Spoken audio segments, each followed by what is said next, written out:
Donc bonjour à tous, nouvelle vidéo avec un nouveau format car malheureusement mon PC principal m'a lâché. En tout cas, mon PC ultra puissant m'a lâché. Et donc du coup, c'est pour ça que j'ai pas trop fait de vidéos à l'heure actuelle, j'avais en plus pas trop le temps.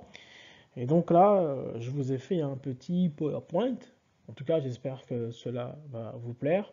En attendant que je répare mon PC, si bien sûr j'ai le temps, et même si j'ai pas le temps, c'est pas grave, je ferai peut-être ce format-là par la suite, peu importe, ou encore des... Bref, peu importe, ok?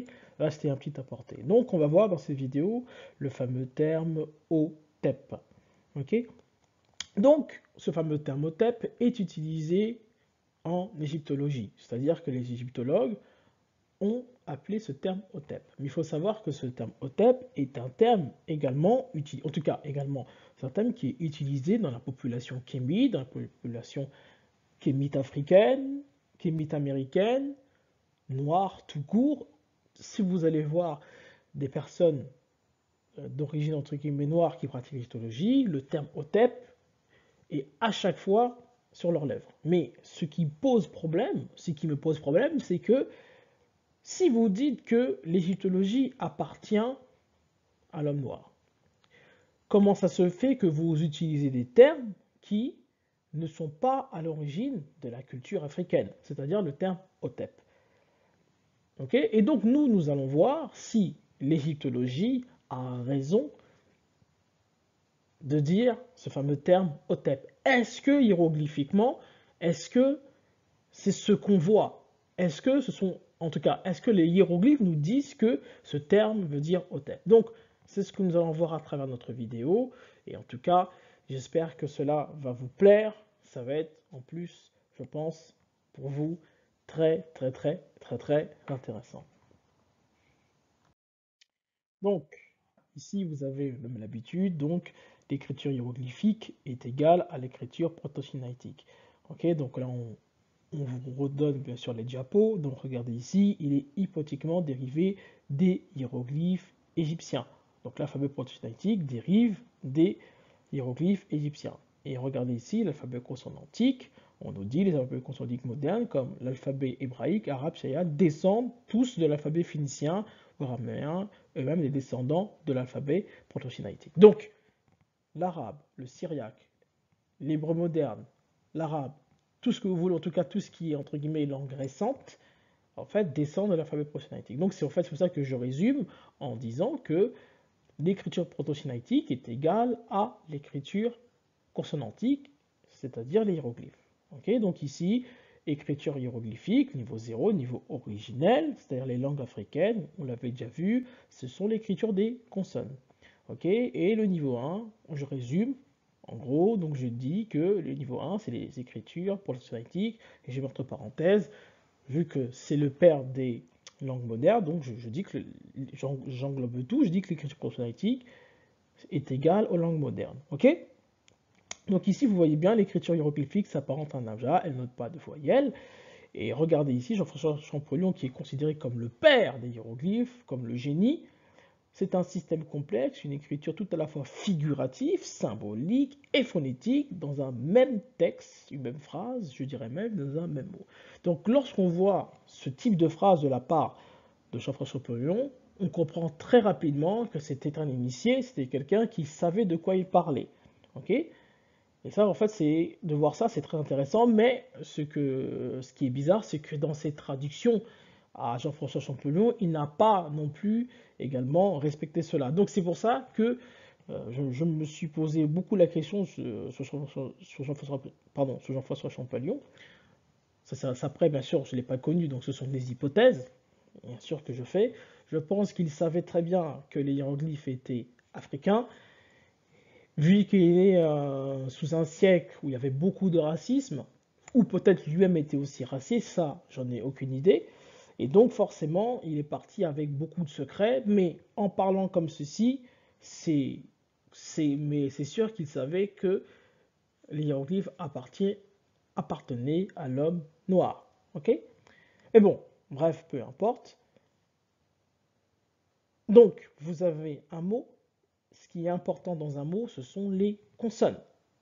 Ok, vous cherchez un mot, quelle que soit la langue, le plus important, ce sont les consonnes. Et lorsque vous avez les consonnes, alors à partir de là, vous pouvez faire l'étymologie. Ok.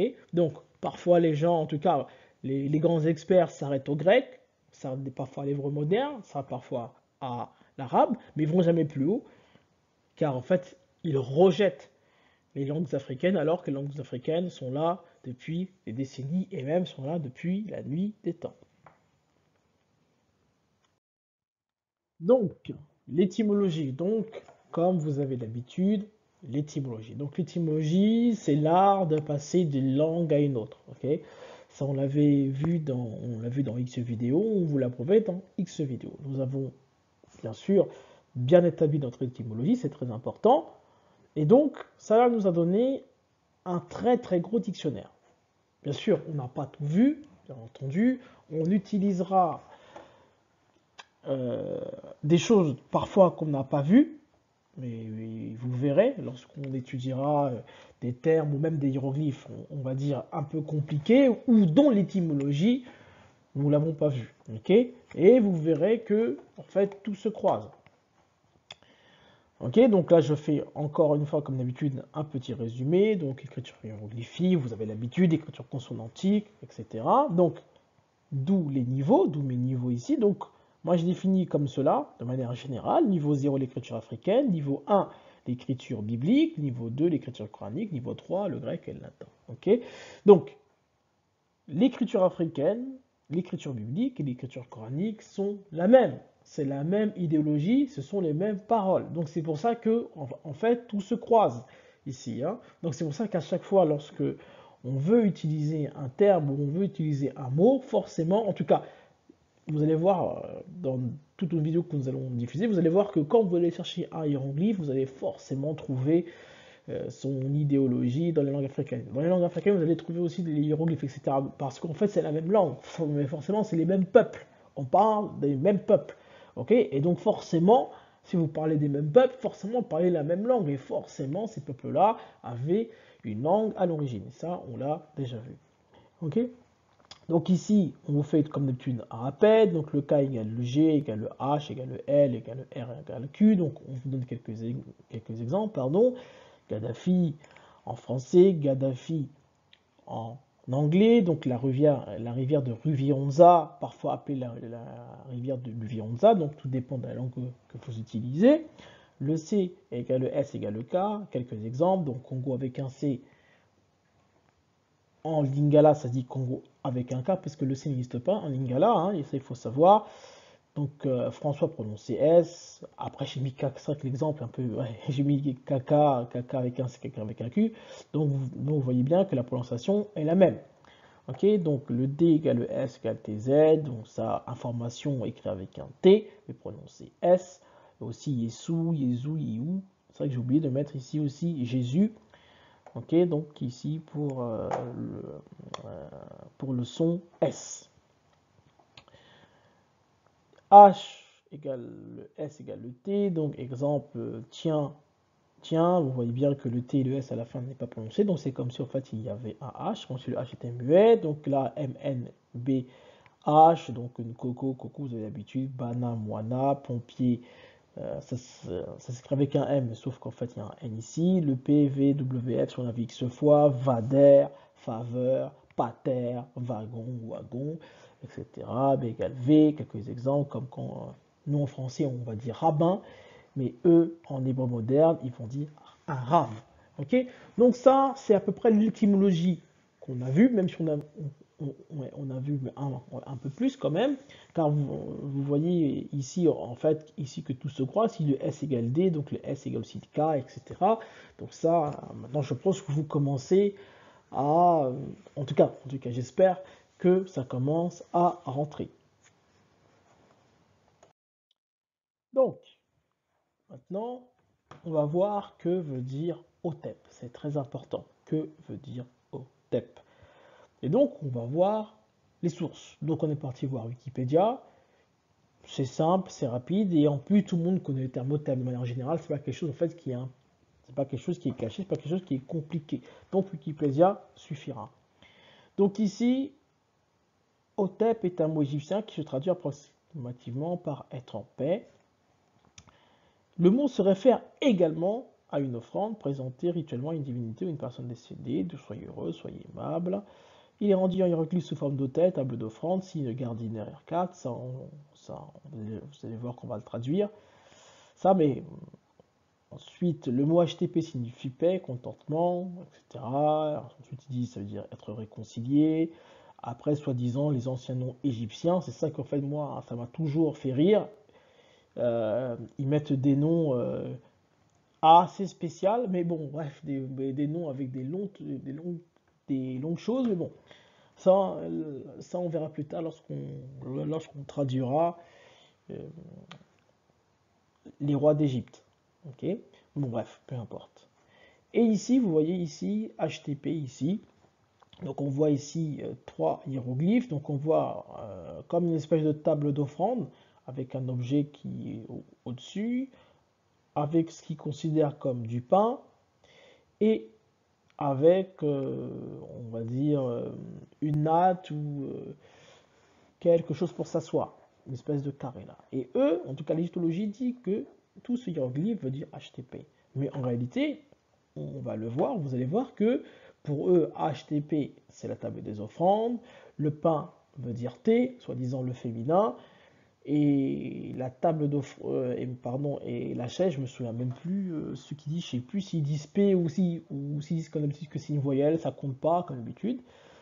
Or, nous avons vu, même Jean-François Champollion mais le dit, si vous dites que le terme est HTP, ça veut dire que la table d'offrande c'est HTP, le pain c'est HTP et le banc aussi c'est HTP. Donc ça, c'est quelque chose qu'il faut bien comprendre dans les hiéroglyphes. Le fait que les trois hiéroglyphes sont ensemble, ce n'est pas un hasard. Il n'y a pas un qui remporte sur l'autre, pas du tout. C'est tous les trois réunis, veulent dire HTP. C'est pas l'autre T, l'autre O, l'autre V. Non, c'est HTP, HTP, HTP. C'est la même racine consonantique, c'est la même phonétique. C'est pour ça qu'ils le mettent ensemble et c'est ça qu'on va essayer de comprendre. Ok. Donc c'est comme ça qu'il faut, entre guillemets, raisonner pour vérifier les dires de l'égyptologie. Ok. Donc, chose très très importante. Donc, si on résume le hiéroglyphe HTP d'égyptologie, donc c'est être en paix, heureux, aimable. Et donc nous, notre rôle, c'est d'aller voir, c'est de vérifier le hiéroglyphe qu'ils ont traduit et d'essayer de comprendre, entre guillemets, ces dessins, ces formes. Pourquoi sont-ils ensemble? Ça donne HTP, mais pourquoi? Qu'est-ce que ça signifie? Etc.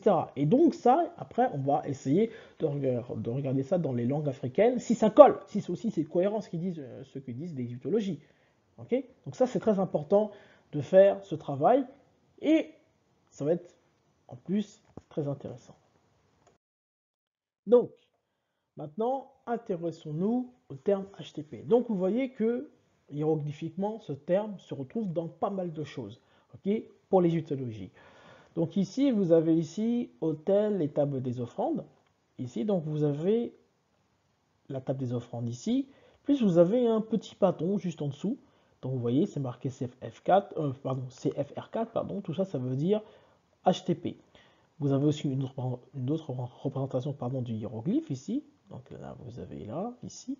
Et vous en avez encore une autre ici. Donc, dans cette vidéo, on étudiera les deux que j'ai entourés. Ok, celui en rouge et celui en bleu. Ok, mais on peut aller encore pousser notre réflexion. Donc, vous voyez ici HTP, ici offrande. Donc, ça se reprend parfois comme ça, parfois comme ça. Offrande ici N. Vous voyez, ici, c'est représenté ici. Ok. Ensuite, il y a bien fait offrande. Donc, vous voyez que le terme HTP ici est tout seul. Et être satisfait, être heureux. Donc, voilà le HTP ici, HTP là, HTP là, HTP là. Donc, être satisfait, heureux, indulgent, être en paix, pacifique, se calmer, s'apaiser, etc. Donc, ça, c'est des traductions que font les égyptologues. Donc, ici, ils vous disent qu'ils voient HTP là, HTP là, HTP là, HTP là, HTP là, HTP partout, en général. Ok. Donc, nous, ce qu'on va étudier, ce sont les deux hiéroglyphes que je vous ai montrés ici. Celui-ci et celui-là, ce sera amplement suffisant. sinon la vidéo va durer beaucoup, en tout cas la vidéo va durer extrêmement longtemps, sinon, si on fait tous les hiéroglyphes, ça va nous prendre énormément de temps pour tout expliquer. Et donc, on va vérifier ce qu'ils disent ici, ce fameux terme ici, HTTP, HTTP ici, HTTP là. Ok? Donc ça, nous allons le vérifier hiéroglyphiquement. Ok? Donc, on va essayer de comprendre pourquoi la table des offrandes se retrouve avec le petit bâton qui est en bas. Et pareil ici, pourquoi la table des offrandes est avec le pain et avec cette fameuse natte. Pourquoi les trois sont ensemble. Ok?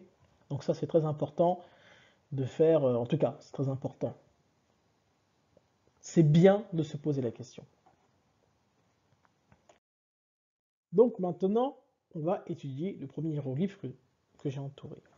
Donc ce hiéroglyphe ici, la table des offrandes, traduit par l'égyptologie, plus ce fameux bâton. Donc on va voir que disent les égyptologues sur cela. Donc ici, vous voyez ici, le signe ici, là, veut dire R4, en tout cas. R4 Gardiner, bref, c'est les hiéroglyphes, mais Gardiner. Mais bref, peu importe, c'est pas grave. Donc R4 ici veut dire HTTP. Donc lui, à lui tout seul, lui, ils disent que ça veut dire HTTP. Et regardez ce qu'ils disent que l'objet qui est dessus là, c'est un pain. Okay, donc c'est le hiéroglyphe qui s'appelle X2 sur natte d'oiseau. Donc ils disent que c'est un pain sur une natte d'oiseau. Donc c'est pour ça qu'on vous l'a mis ici. Pain dans son moule. Donc dedans, il y a un pain dans son moule. Le pain dans son moule. Ok, le pain dans son moule. Et là, il est avec sa table des offrandes. Et ici, regardez ce qu'ils mettent sur Z1. Donc Z1 ici, ça veut dire trait vertical, cheville de bois. Donc là, toujours, vous voyez, point d'interrogation. Donc en fait, l'égyptologie se demande, au fait, que représente ce fameux trait vertical. Donc vous allez voir que juste par analogie, vous allez voir, juste par logique, on va rapidement comprendre le hiéroglyphe sans même avoir fait beaucoup d'égyptologie. Ok? Donc pour eux, c'est un trait vertical, cheville de bois. Donc ils se posent la question, ok? Alors que qu'est-ce que dit en tout cas considéré comme le master, c'est qu'en fait c'est la même phonétique, c'est le même son. Ce sont des idéogrammes, c'est-à-dire que les idées sont les mêmes. Vous allez voir que juste avec un peu de réflexion, vous allez voir que on va vite être débloqué de ce fameux trait vertical et ce fameux cheville de bois. Donc, souvenez-vous, comme avec Amon, c'est que nous disent nos yeux. Que nous disent nos yeux. C'est très important de tout observer. Et regardez ici aussi, vous avez un hiéroglyphe qui est centré. Vous avez ce hiéroglyphe-là, on dirait qui est centré, l'objet qui est centré au milieu. Et là, regardez, vous avez le bâton aussi, qui est juste en dessous de lui, mais qui est aussi centré par rapport au fameux pain dans son moule. Okay, donc, en fait, tous ces détails-là, il faut que vous les notiez quelque part. Okay, il faut que vous notiez que quelque part, on a l'impression que tout est centré ici. Ok? Donc là, ici, ce hiéroglyphe-là, directement, en tout cas pour ceux qui s'intéressent au hiéroglyphe, ce hiéroglyphe-là se retrouve chez celui qu'on appelle Ra. Ok? Souvent, Ra est souvent associé à Amon. On dit souvent Amon-Ra. Ok? Et donc là, ici, vous avez le soleil, ici, avec le bâton. Donc, automatiquement, instinctivement, je dirais que, bon, le bâton, le petit bâton là, est associé chez Ra avec le soleil. Il faut se demander, après la question, c'est que représente le soleil? Que représente le soleil? Ah, et le soleil en plus est souvent associé avec Amon-Ra. Bah, le soleil, c'est quelque chose qui brille, ok? C'est quelque chose qui illumine, ok? Illumine, mais le soleil, c'est une boule de feu, et c'est une boule de feu qui est seule. Ok? Donc là, on pourrait même traduire ici, facilement sur le hiéroglyphe de Ra, ici, considéré comme Ra, comme le soleil unique, l'unique soleil. Ok? Donc, forcément là, à quoi ça nous fait penser? Bah, ça nous fait penser aussi au chiffre 1. Chiffre 1, l'unique, Dieu. Donc là, en fait, vous voyez qu'automatiquement, rien qu'en observant d'autres hiéroglyphes associés à celui que vous cherchez, on a fait juste une toute petite analyse et on est déjà monté très haut juste en observant celui qu'on surnomme dans l'éthologie Ra. Ok? Juste en observant Ra, déjà, on comprend que ce hiéroglyphe-là ne représente pas le trait vertical. En tout cas, pour eux, c'est un trait vertical. Certes, c'est un trait vertical. Certes, c'est un trait vertical. Mais qu'est-ce que les hiéroglyphes, en tout cas, pourquoi ce hiéroglyphe est associé avec l'offrande? Okay, c'est ça en fait qu'il faut se poser comme question. Pourquoi ils sont-ils associés? Et donc nous vous disons ceci. Nous vous disons que ça représente le chiffre 1, l'unique, ça représente Dieu. Ça peut représenter également Dieu, l'unique, le seul, le soleil, etc. La lumière, etc. Okay, donc vous voyez, on n'est pas allé très très loin, mais déjà, on commence à monter. Et donc, moi ce que j'aime bien faire, vu que l'histologie, c'est que moi je reprends leurs phrases. C'est-à-dire que pour déchiffrer un hiéroglyphe, moi, ce que j'aime faire, c'est je prends la traduction qu'ils font de ce hiéroglyphe-là et je rajoute avec le hiéroglyphe, en tout cas le deuxième, troisième, quatrième hiéroglyphe, et j'essaie de faire une phrase pour que les choses soient cohérentes pour moi également. C'est très important. Je me dis, bon, l'offrande, ok, c'est une table d'offrande, il y a un trait ici, j'essaie de faire une phrase. Okay, donc lorsqu'on fait une phrase, donc ici, moi ça donnerait un trait vertical devant l'autel. Un trait vertical devant l'autel. Vous voyez bien qu'il n'y a pas de cohérence. Un trait vertical devant l'autel, ça ne veut rien dire. En français, on va dire un trait vertical devant l'autel. On va vous poser la question, mais Enishi, oui, mais trait vertical. Mais qu'est-ce que tu racontes, trait vertical? Ça veut dire quoi? Okay, donc là, vous voyez bien que leur traduction est bancale. Ou même si vous voulez, on peut mettre cheville de bois devant l'autel. Mais vous voyez bien que il n'y a pas de cohérence. On n'arrive pas comment. Par contre, si on traduit ça par ici, l'unique Dieu, le chiffre 1, par exemple, peu importe, ça nous donnerait, bien entendu, autre chose. Donc, moi, ce que j'aime bien faire, c'est que je sais que les hiéroglyphes sont en rapport direct avec la Bible et directement avec le Coran. Ok? Ça, on vous l'a prouvé dans X vidéos. Donc, vous allez voir que la Bible va répondre à notre analogie et va répondre très facilement aux hiéroglyphes. Donc, c'est simple. Comme d'habitude, il faut voir les hiéroglyphes comme le même son, comme la même phonétique. C'est-à-dire que lorsque vous allez chercher dans la Bible un terme, il faut regarder les termes qui lui sont associés. Car en fait, en réalité, c'est le même son, c'est la même phrase. C'est-à-dire que s'il faudrait traduire la Bible ou le Coran dans son originalité, vous verrez que toute la phrase a le même son. Mais ça, c'est un niveau vraiment supérieur. Mais bref, peu importe. Et donc, on va voir à quoi est associé l'autel. Et ensuite, on va observer, en tout cas, on va voir ce que disent les langues africaines, c'est-à-dire les langues hiéroglyphiques. Ok, donc, on va voir comment dit-on autel en hébreu moderne. Et là, on voit que autel se dit misbak. Misbak, qui veut dire autel. Ça vient de zabak.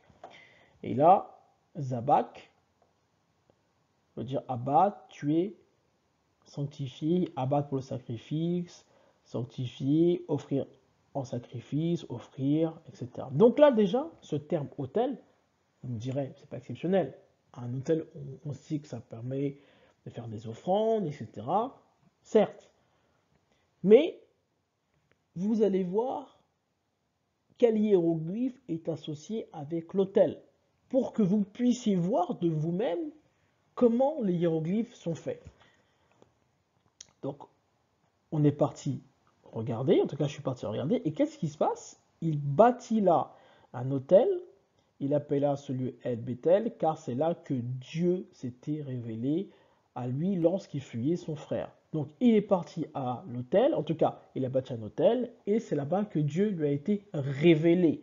Et donc regardez dans notre analogie qu'on a fait tout à l'heure, Dieu, l'unique, le soleil, on commence à comprendre que l'autel est associé à Dieu, bibliquement, dans Genèse 35.7.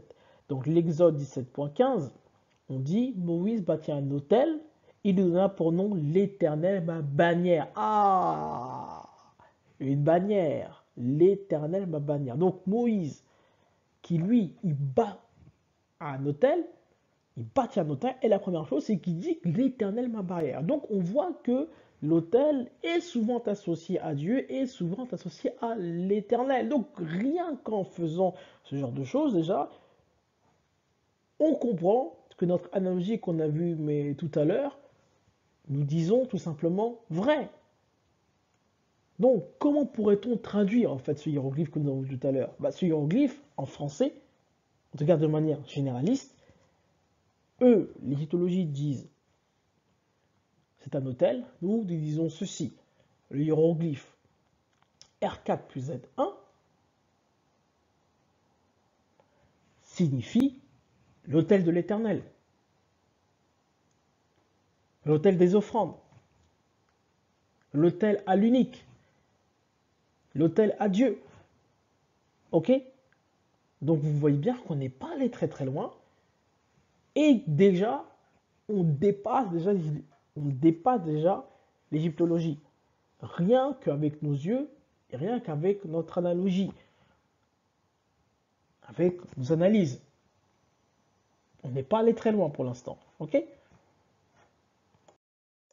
Et donc, on continue, encore pour l'épreuve, de regarder, il offrit Zabak Dieu, Zabak éternel, Zabak éternel, Zabak Dieu, Zabak éternel, Zabak éternel, Zabak sacrifice, Zabak éternel, Dieu. Donc on voit bien que quand on parle de l'autel, on parle forcément de Dieu, on parle de l'unique, on parle de l'éternel.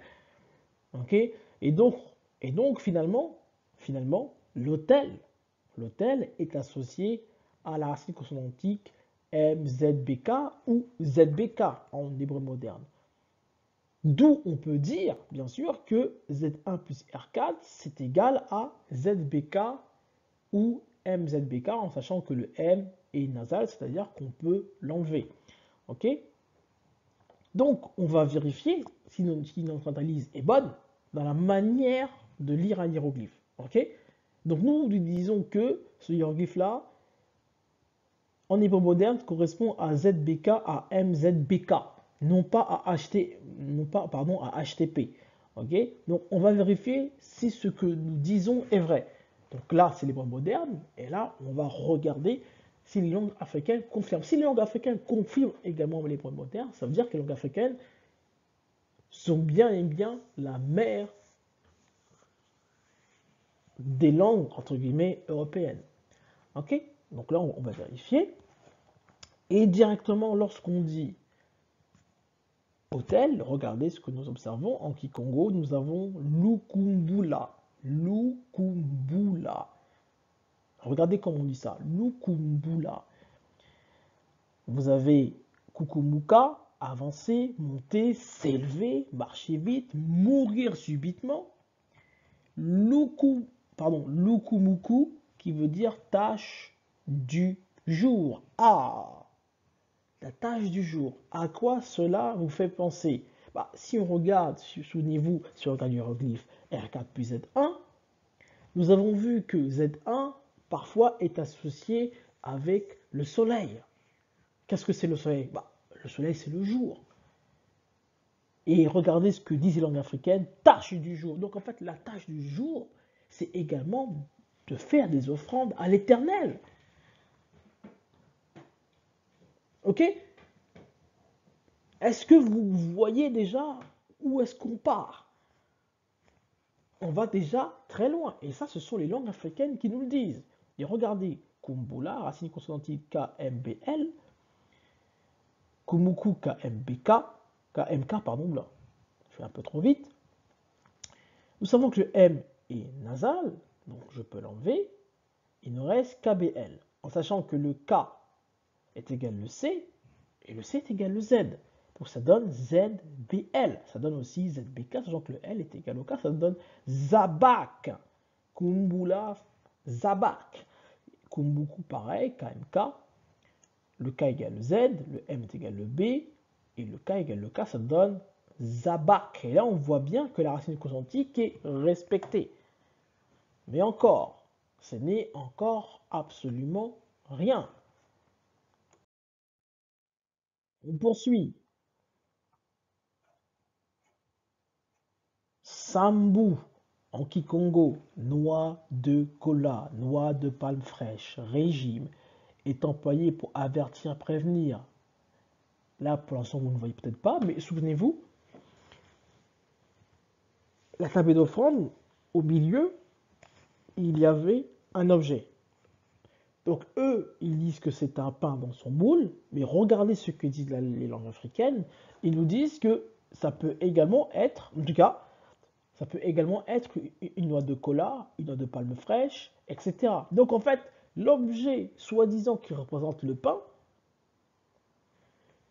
le Kikongo, les langues africaines vous disent que ça représente une noix de cola, une noix de palme. Et regardez, on continue, Samdoulou, lieu, place, adoration du culte, chapelle, temple, église, oratoire, un hôtel, Samdoulou. Samdoulia, que l'on grimpe, Sambuka, aller mieux, convalescent. Et regardez ici, Sambuka, heureux, béni, prospère. Et regardez la formule, Sambukenga, Sambukenga, merci, je vous remercie, je rends grâce. Et regardez ce qui est extraordinaire, c'est que ce fameux terme Zabak, vient en fait du terme Sambuka, du Kikongo, Sambuka, SMK, le S est égal au Z, ça donne ZMBK, on inverse les consonnes, entre guillemets, ça donne aussi MZBK, ZBK, ça donne Misbak, et ça donne aussi Zabak. Oula, par contre, je me suis trompé, bon, c'est pas grave, ça donne Misbak, et ici, ça donne aussi Zabak. Okay, donc, vous voyez bien que le terme africain a donné Zabak, a donné Misbak. Mais en même temps donné, ça confirme également le dessin qu'on voit. La noix de palme, le fait que c'est un temple, un hôtel, je vous remercie, je vous rends grâce, je suis heureux, je suis prospère, etc. Car en fait, vous faites une offrande à Dieu. C'est ce qu'on est en train de vous dire ici dans les langues africaines. Ok? Donc en fait, finalement, ce hiéroglyphe en question, qui est augmenté par HTP, normalement devrait être traduit par ZMBK ou ZBK. Ça, c'est le niveau entre guillemets 1, c'est-à-dire les langues européennes, en tout cas l'hébreu moderne, mais si on va plus haut, on voit que la racine consonantique qui est intéressante, c'est SMBK ou SBK, ok? Ce qui a donné Zabak ou Misbak, ok? Donc ensuite ici, je vous mets sur quelques explications. Et regardez ici, on est parti encore regarder. Nous avons aussi Tubula, la racine TBL. Ok, regardez l'écorce, la peau, le fouet qui se lève en l'air, instrument prononcé, fronde. Nous avons aussi ici l'hôtel. L'hôtel. Regardez, Tubula, TBL. Donc le T est égal au Z, le B, L. K, ça donne également Zabak. Ok, synonyme. Ok, et là, regardez encore une fois, on va encore toujours dans la profondeur. Ziku, donc la racine c'est ZK.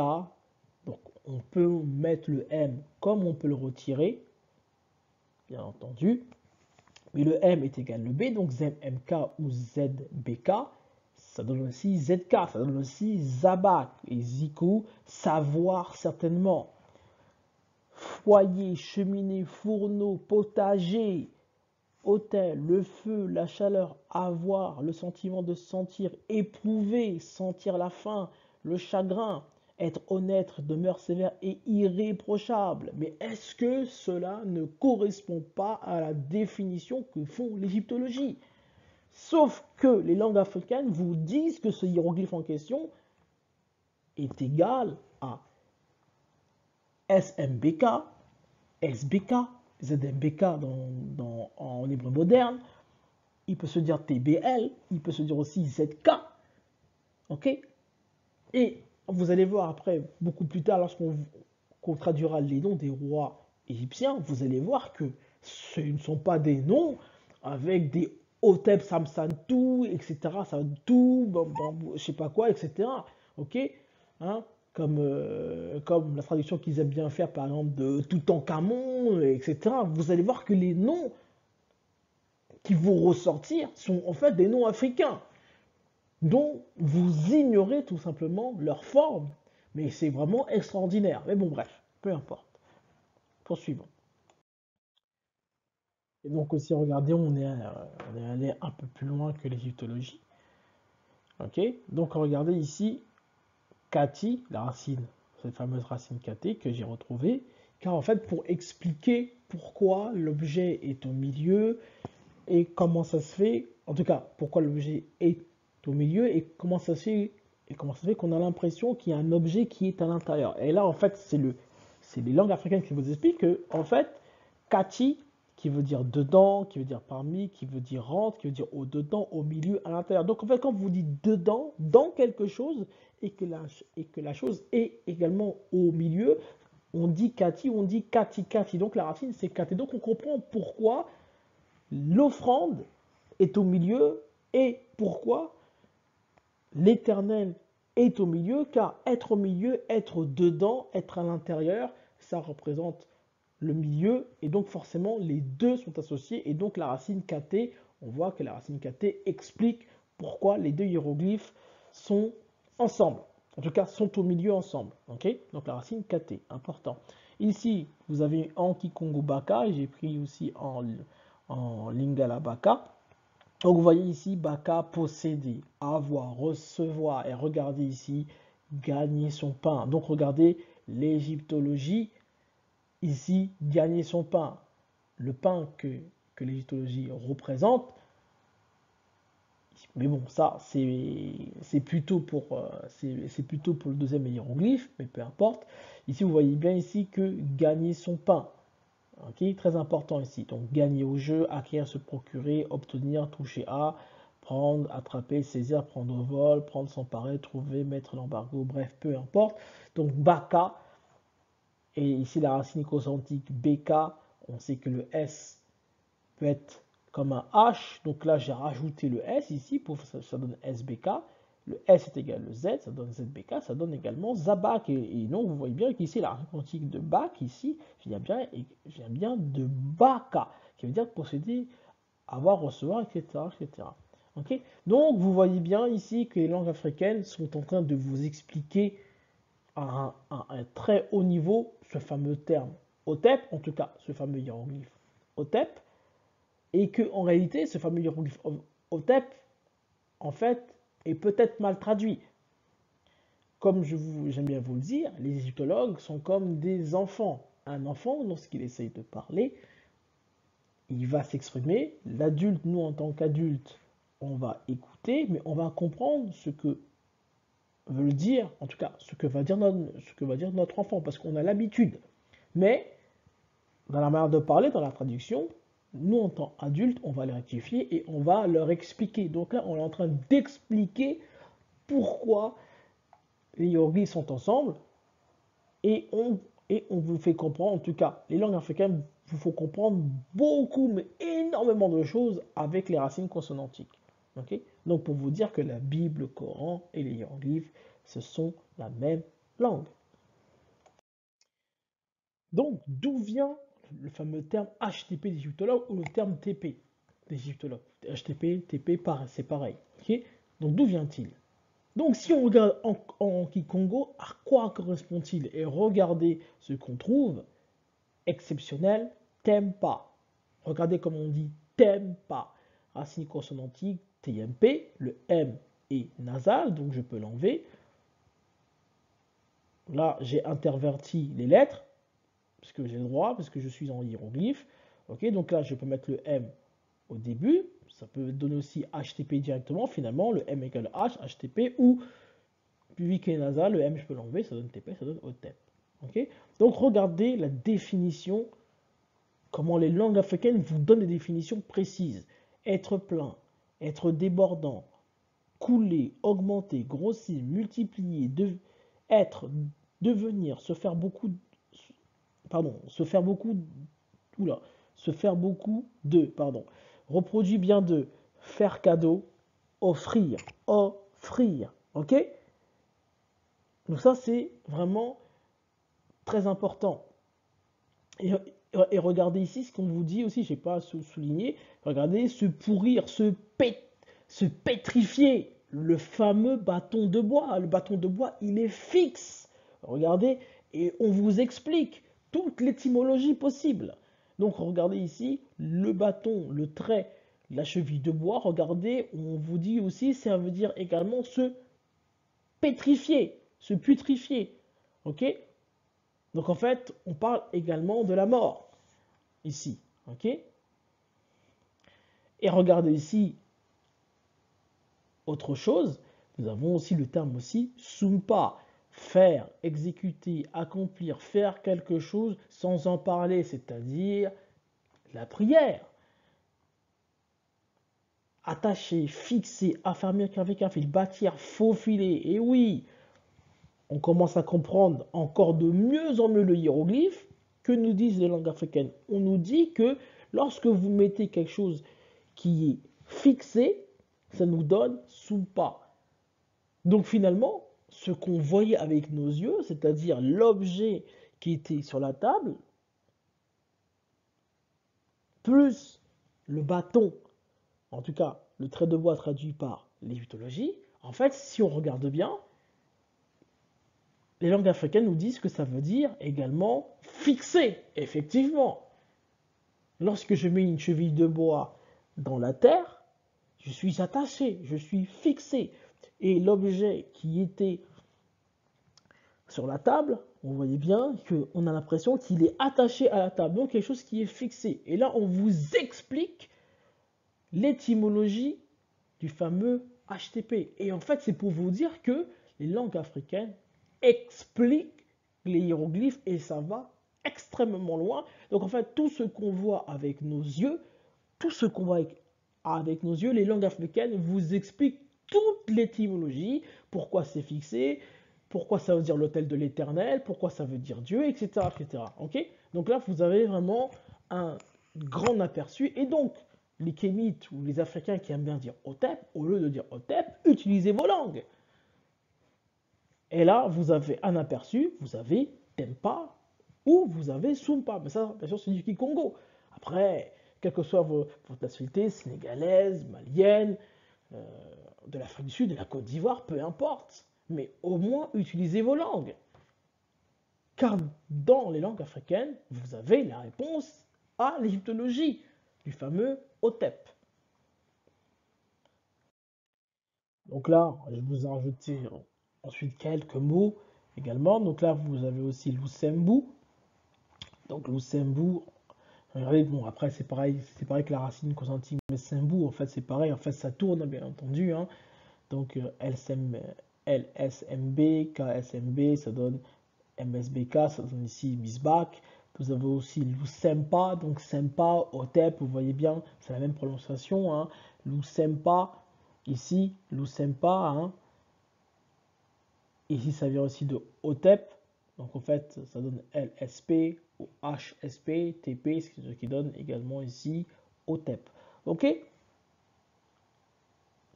Donc, on comprend mieux que la partie HTTP veut dire quelque chose qui est dressé. Les égyptologues n'ont pas tort, mais comme je dis, ce n'est rien comparé à ce qu'on a vu. Donc, le niveau 0, les langues africaines, très importantes. Niveau 1, langue étrangère, c'est-à-dire, en tout cas, langue étrangère, c'est-à-dire langue non originelle, c'est-à-dire le latin, le grec, les bons modernes, etc. etc. Donc, vous voyez bien ce qui est très intéressant dans ce hiéroglyphe en question. On comprend mieux pourquoi les hiéroglyphes sont associés ensemble en ne négligeant absolument rien, en disant ceci, que l'égyptologie appartient à l'Afrique, c'est-à-dire appartient aux hommes noirs, et nous l'avons vérifié, effectivement, ça appartient bien aux hommes noirs. Et on va encore continuer dans également l'autre hiéroglyphe qui est, entre guillemets, l'un des plus connus. Et donc, pour conclure, que peut-on dire sur les hiéroglyphes Z1 et R4? Donc, pour eux, en tout cas pour l'égyptologie, c'est le signe R4 qui les remporte sur Z1. Il est entre guillemets prioritaire, donc c'est pour ça qu'ici ils mettent HTP et là ils ne mettent rien. Ici vous voyez, c'est pas traduit, ils ne mettent rien. Nous lui disons ceci, si HTP est ici, HTP est aussi ici. Donc les deux veulent dire HTP déjà. Et ça c'est confirmé. Okay, et donc pour résumer un peu le Z1, donc on a vu, donc c'est l'élévation, au-dessus, l'éternel, la bénédiction, fixé, attaché. Okay, pareil aussi pour celui-ci. Les langues africaines vous disent que ça peut représenter une noix de palme, une noix de cola, une offrande, tout court, tout simplement, qui est située au centre et qui symbolise en fait être droit. Ok? Donc en fait, rien n'est mis au hasard sur un hiéroglyphe. Tout ce que vous voyez, il faut que vous le marquez. Et vous allez voir que dans les langues africaines, dans les langues originelles, vous allez retrouver toutes les caractéristiques du hiéroglyphe. Les langues hiéroglyphiques vont vous expliquer pourquoi les hiéroglyphes sont comme cela. Et donc, si on résume un peu, ici, on a HTP, latin grec, donc pour eux, c'est Hotep. Niveau 1, on monte, l'hébreu moderne, on retrouve la racine ZBK, MZK, pardon, et nous, vous voyez bien que les langues africaines expliquent l'hébreu moderne, expliquent le latin, et donc nous, ça va beaucoup plus loin. Donc c'est un Mboka, Baka, Ziku, Tempa, Sumpa, etc. Donc ça, bien sûr, en prenant en compte le Kikongo. Et donc en fait, le hiéroglyphe pour l'égyptologie, c'est quelque chose qui est fixe, c'est-à-dire juste HTP. Nous allons encore beaucoup plus loin. Nous disons que ça veut dire HTP, certes, mais ça veut aussi dire aussi pas mal de choses. Ok, ça veut dire, comme je vous ai dit, ça veut dire SMK, ZK, BK, TP, etc., etc. Ça va extrêmement loin. Car en fait, ce sont des idéogrammes. Ce n'est pas qu'une seule idée. C'est tout ce que vous voyez, c'est ce que vous allez retrouver dans les langues originelles. Okay, ce n'est pas le français, ce n'est pas avec le français, ni avec le latin, ni avec le grec que vous allez retrouver que vous allez trouver une telle précision. C'est juste pour vous dire que ceci appartient bien aux langues africaines. Donc, maintenant, on attaque ce hiéroglyphe en question. Ici, donc là, on va aller un peu plus rapidement que l'autre, parce que là, on a déjà bien avancé. Donc ici, on a toujours notre R4, ok, qui est HTP, le HTP global, soi-disant. Ensuite, vous avez X1, qui représente, vous voyez, la lettre T, soi-disant. Et là, vous voyez, c'est le pain. Et là, vous avez Q3 qui représente le P. Donc ici, pour eux, le pain, c'est T. Pour eux, la natte, c'est P. Et pour eux, la table des offrandes, c'est HTP. Donc lui, il écrase les deux, mais les deux peuvent être associés à HTP. Nous ne disons pas ceci. Nous disons que si ici vous dites HTP, donc ici HTP, ici HTP, c'est pas l'autre, c'est pareil, etc. Bon, bref, ça c'est l'égyptologie. On a l'habitude. C'est pas très grave. Mais ils ont fait quand même un sacré bon travail. Ça, il n'y a rien à dire. Donc là, si on reprend leurs mots, en tout cas moi, ce que j'aime bien faire, c'est faire des phrases avec l'égyptologie. J'adore faire ça pour essayer de comprendre un peu ce qu'ils ont voulu dire et aussi ce que peut-être le dessin veut, nous faire découvrir.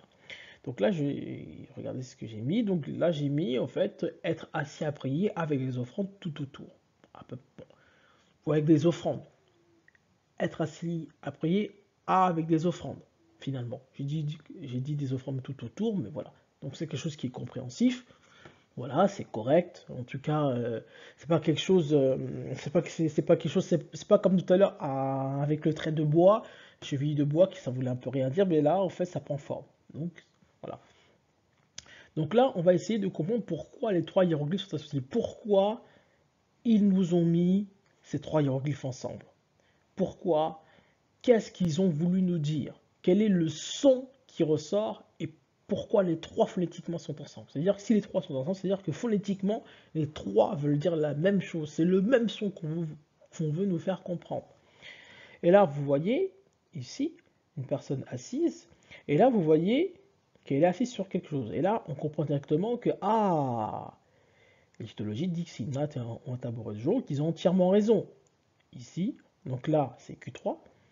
Ensuite, ici, c'est R4, qui est tout simplement la table des offrandes. Donc nous avons R4 et Q3. Nous savons que le pain, pour ceux qui ont regardé dans ces vidéos, le pain, c'est être centré, c'est être au milieu, c'est la femme qui est enceinte, etc.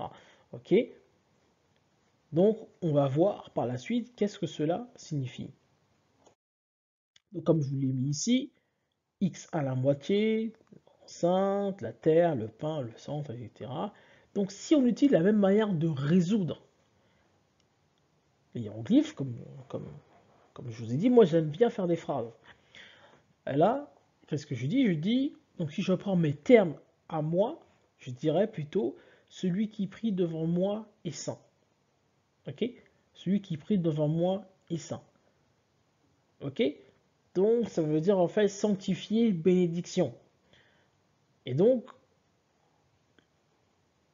je dis bien que je vais consulter les langues africaines pour savoir si ma réflexion, la réflexion que j'ai faite, est correcte par rapport au dessin que je vois. Donc, il faut faire le lien avec tous les hiéroglyphes. Et qu'est-ce que l'on voit? Et bonga. Donc, en cherchant le tabouret, je m'aperçois que le tabouret, c'est aussi la stabilité. Et la stabilité, c'est être intact, c'est être conforme. Lorsque la femme est enceinte, l'enfant, lorsqu'il est à l'intérieur du ventre de sa mère, il est intact, il est stable, il est dans son cocon.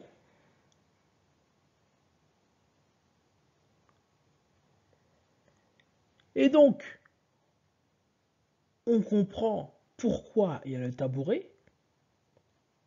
Ensuite, il y a la stabilité par rapport au tabouret. Lorsque vous vous asseyez, vous êtes stable. Mais en même temps donné, le pain représente être conforme, être intact. Parce que quand vous êtes au milieu, quand vous êtes centré,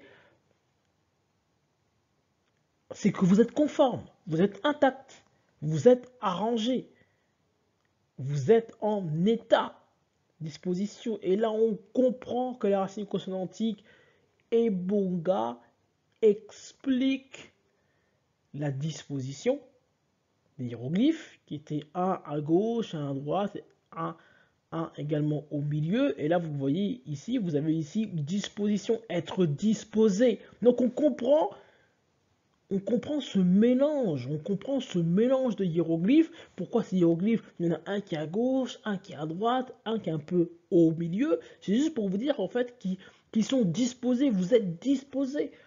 Ok? Donc lorsque vous allez à l'hôtel, vous êtes disposé, vous êtes bon, vous êtes conforme, vous êtes intact. C'est quelque chose en fait qui doit être entre guillemets, c'est pas entre guillemets, c'est qui doit être normalement obligatoire. Pour être conforme, pour être en disposition, il faut faire des offrandes. C'est ce que les langues africaines sont en train de nous dire. Ok?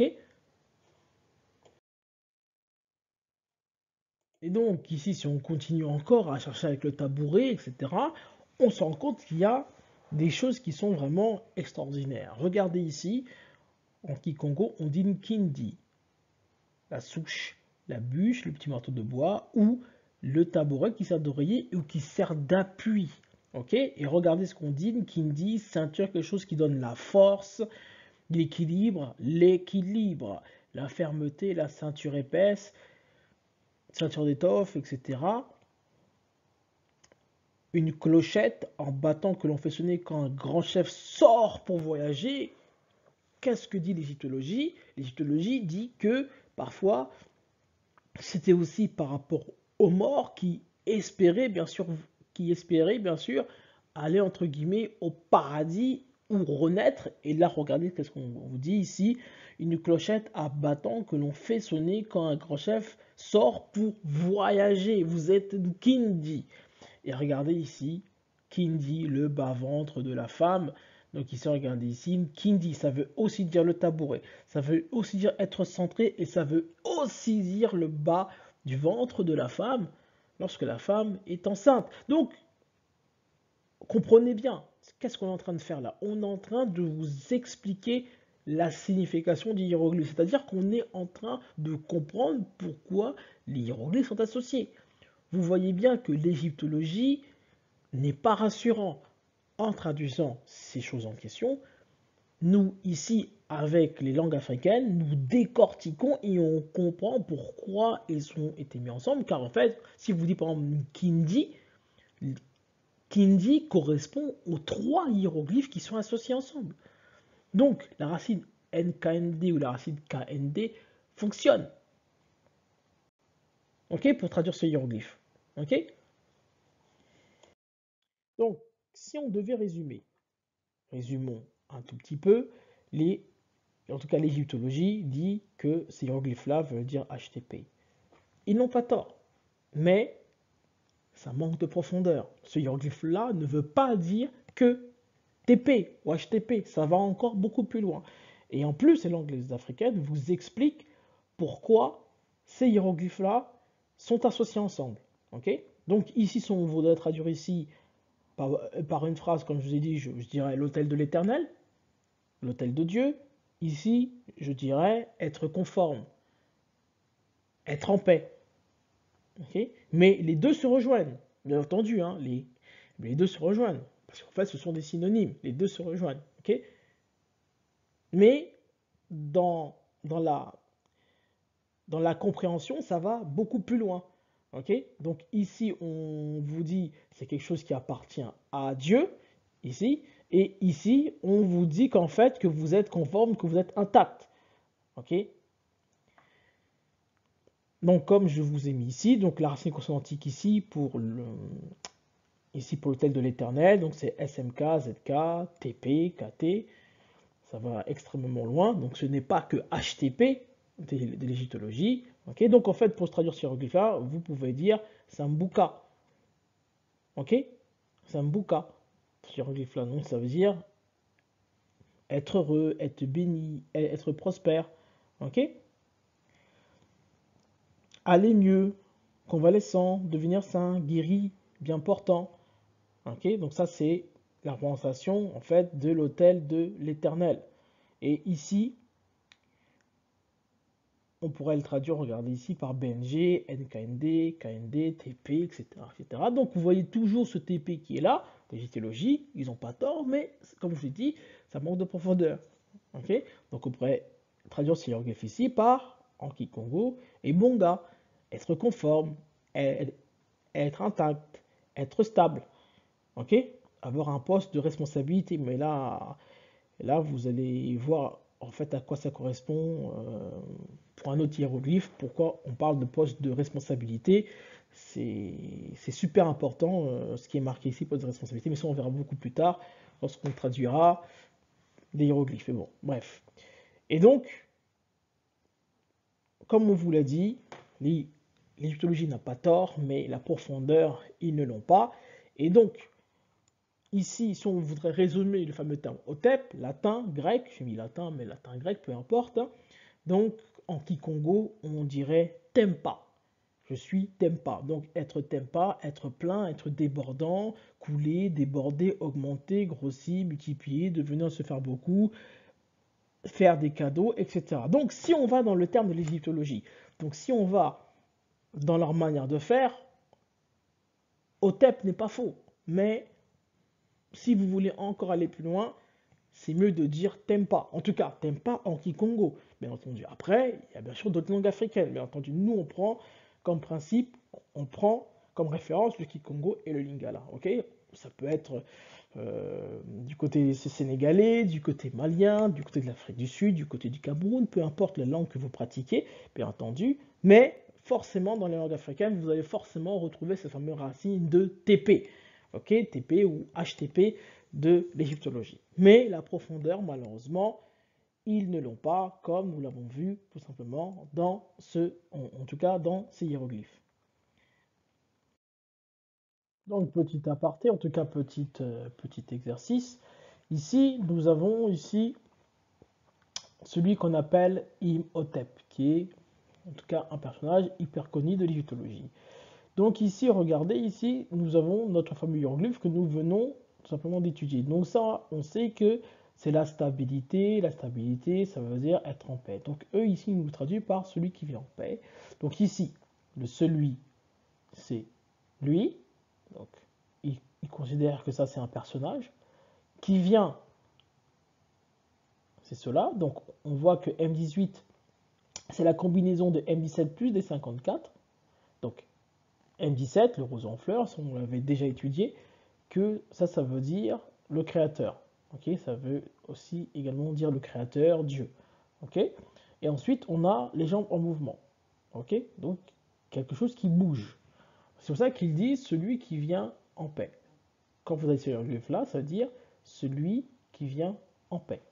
Okay, mais, nous, si on peut rajouter un tout petit truc ici, de l'égyptologie, on pourrait dire celui qui est avec Dieu vient en paix. Donc celui qui est avec Dieu vient en paix. Ok? Et donc on verra beaucoup plus tard que signifie cette chouette. Vous voyez bien que la particularité de cette chouette, c'est qu'elle est très insistante. J'ai l'impression qu'elle me regarde tout le temps. On dirait qu'elle a son regard fixé. Vous verrez que, en fait, en mettant cela, on est en train de vous dire l'origine de la personne. Ok? Mais ça, on verra beaucoup plus tard dans les hiéroglyphes lorsqu'on va commencer à traduire pas mal de choses. Vous verrez que signifie cette chouette en question. Ok? Donc, vous voyez que déjà, on a résolu, entre guillemets, ce hiéroglyphe en question. Donc, en fait, en résumé, pour comprendre ce hiéroglyphe-là, ce qu'il faudrait faire, c'est, par exemple, aller bibliquement ou aller coratiquement, voir celui qui correspond à celui qui vient en paix. Ok? Donc, si on arrive à trouver bibliquement celui qui vient ou coraniquement celui qui vient en paix, donc en hébreu moderne ou en arabe moderne, et qu'on traduit ça dans les langues africaines, logiquement, on devrait trouver le nom ici de Imhotep, en tout cas son nom originel. Okay, car Imhotep, comme on vous l'a déjà dit, regardez ce qu'ils disent, eux ils disent que ça veut dire un M, ça vous voyez que là ça veut dire un I, donc une voyelle, donc en fait quelque chose pour eux qui est transparent, c'est quelque chose qui sert pour eux à rien, ok, mais vous allez voir que tous ces éléments-là sont équivalents, sont phonétiquement ensemble, car tout cela veut dire la même chose. Ok? Donc pourquoi la zone fixe? Pourquoi Dieu, entre guillemets, pourquoi Dieu il marche, Dieu il vient, et pourquoi il y a la paix. Ok? Donc si on arrive à trouver le terme qui veut dire en fait la paix, entre guillemets, celui qui vient avec Dieu est en paix. Donc si vous arrivez à trouver ce que veut dire bibliquement, en tout cas, le personnage ou le terme qui veut dire celui qui est en paix, forcément, vous traduisez automatiquement ce hiéroglyphe en question. Et même, les langues africaines vont vous faire comprendre pourquoi ces hiéroglyphes ici sont ensemble. Donc pourquoi la chouette nous fixe, pourquoi le roseau est accompagné de jambes, et pourquoi ici il y a la paix. Donc j'espère que la vidéo vous a plu. Je vous dis étudions, étudiez. Ciao, ciao.